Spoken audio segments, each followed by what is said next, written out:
اللہ الرحمن الرحیم۔ رسول اللہ صلی اللہ علیہ وآلہ وسلم نے فرمایا، حضور صلی اللہ علیہ وآلہ وسلم کی کشتی عرب کا مشہور پہلوان رکانہ آپ صلی اللہ علیہ وآلہ وسلم کے سامنے سے گزرا۔ آپ صلی اللہ علیہ وآلہ وسلم نے اس کو اسلام کی دعوت دی۔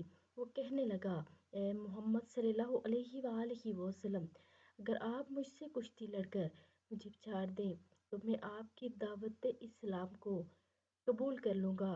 تو حضور صلی اللہ علیہ وآلہ وسلم تیار ہو گئے اور اس سے کشتی لڑ کر اس کو چھاڑ دیا۔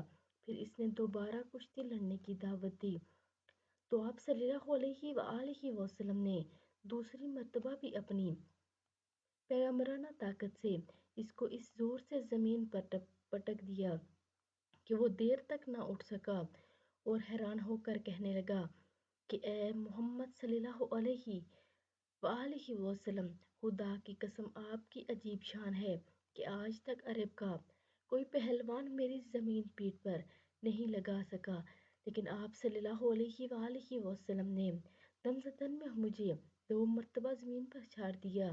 پھر یہ مسلمان ہو گئے